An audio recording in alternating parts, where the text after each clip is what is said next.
Welcome. Thank you. Elias Blawie, Menlo Park resident.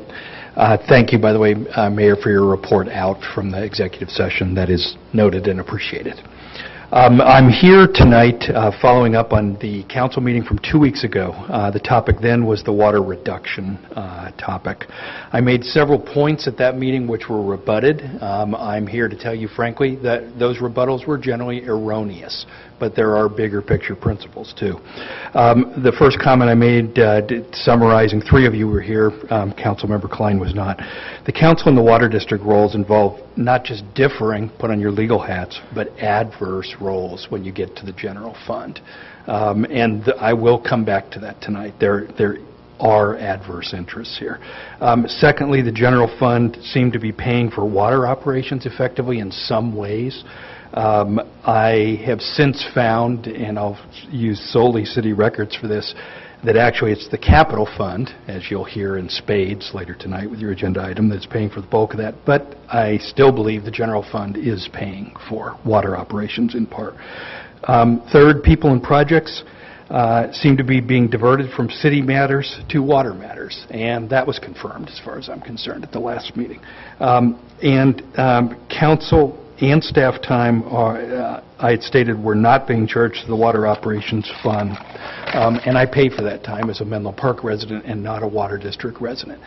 On that point, I've since confirmed that, and that was directly rebutted. It is in the city budget signed by the city manager who rebutted my comment.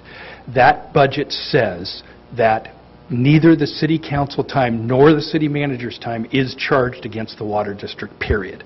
It also states that as to the city attorney's role, it probably is not either. But the definitions are beyond the scope of a 3-minute discussion.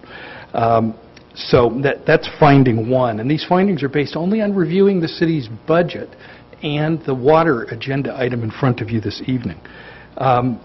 My hypothesis turned out to be somewhat mistaken on the general fund paying for some things, but again, you'll hear tonight, it's your capital fund and your water budget that's paying for a bunch of this. However, it is, I believe, paying for things. It is paying for your time this evening.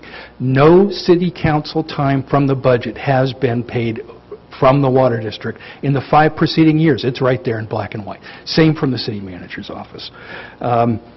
In addition, if you think about it, I believe that the city general fund has paid for any excess payments you have made with respect to retirement over the years. I remember those agenda topics. There was no charge back to the water district, so how's that going to get paid for and reimbursed at this point? And I ask you firmly to do that.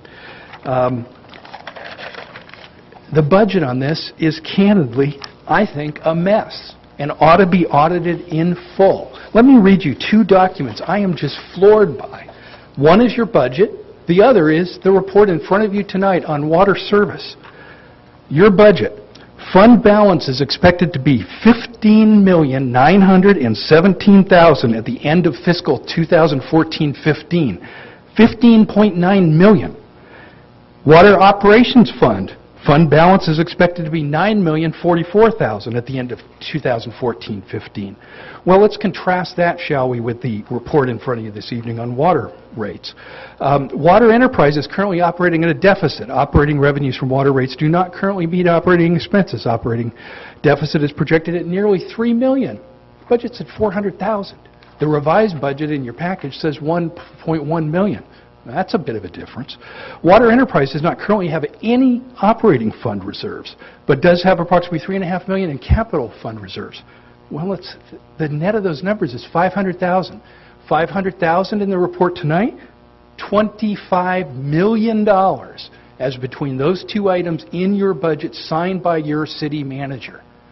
I'm floored. Those suggest mistakes in your income statement, in your balance sheet, in your funds flow from an accounting perspective. You really need to look at that. So let me bring this up to altitude. 2 questions for you. Honestly, why are you in this business? This is not strategic. There are other people who can do this. Secondly, integrity, trustworthiness, competence. Those are prerequisites I expect. Thank you. Thank you so much.